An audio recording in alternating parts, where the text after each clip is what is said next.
All right, Canada. Well, if sleep is something you want to get right in the new year, then our next guest is here to help. Sleep consultant Amanda Jewson joins us with the list of foods that will help us get those 40 winks and those you must avoid. Good morning, Amanda. How are you? Good morning. Thanks for being here for this holiday season. Thanks for having me. So let's talk about these foods because, I mean, you're talking to someone who needs sleep because we wake up so early, but so does so much of the country. So almonds, this is a good food. Yes. So before we talk about almonds, we have to talk about melatonin. Okay. So melatonin is our body's own sleepy hormone. We produce it naturally. It just happens. It helps us fall asleep and stay asleep. Okay. So almonds actually contain melatonin, which is great. We can sort of boost Mother Nature a little bit. But if you are a late night snacker, experts actually advise not to snack past 9 p.m. Why? So digestive stuff. Right. If you are working, you're not sleeping. Got it. So if you're thinking about, what do I have for a late night snack, popping a handful of these around 7 or 8 p.m. Can stave off all of those hunger pains and actually get you better sleep. And they're good in protein as well, right? Totally. Especially if you're working out, which so many people are going to be doing in the new year. Oh, yes.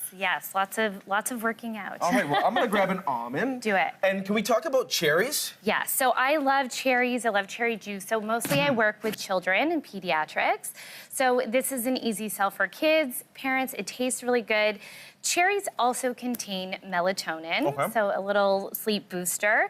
Two recent studies have confirmed that drinking cherry juice twice a day will actually help you sleep 1.5 hours longer. Oh my goodness. Yeah.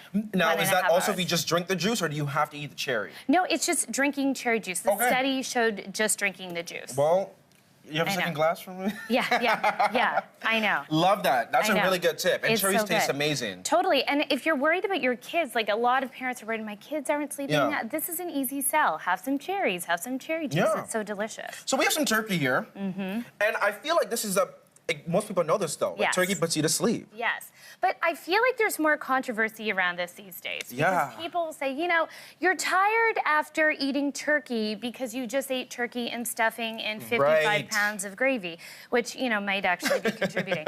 So there's some fair criticism there. But turkey and milk contain the amino acid tryptophan. So tryptophan enters our body and it produces serotonin. When we have serotonin, we feel calm, relaxed, we have better sleep. So there is some science to this.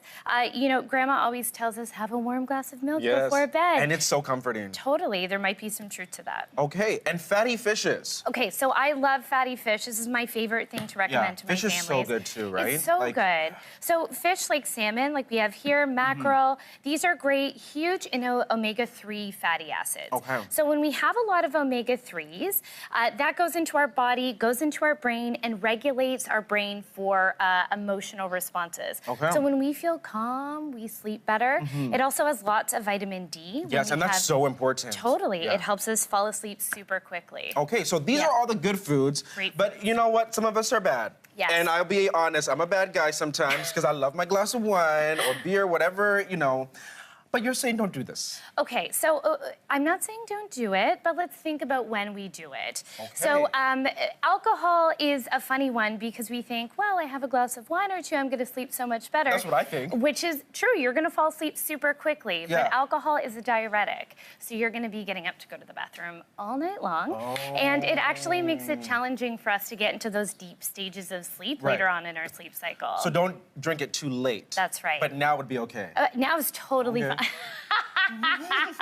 You did it, not me. All right, let's talk about onions, because I know they make you cry, but I guess they also don't help with your sleep cycle. So onions are just an example of a common heartburn irritant. So these are my heartburn trigger.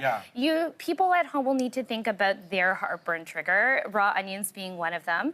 Anything that we eat that causes our digestive system to keep on going, we want to avoid. Heartburn, indigestion, any sort of stomach gas stuff, we want to avoid before Is that why you also also say spicy food as well? So spicy food, same thing. Also a heartburn irritant, but it actually raises our body temperature as well. When we're hot, we are not sleeping. Our body likes to cool down before bed to have a better night rest. And then obviously, because we are out of time, but caffeine, no.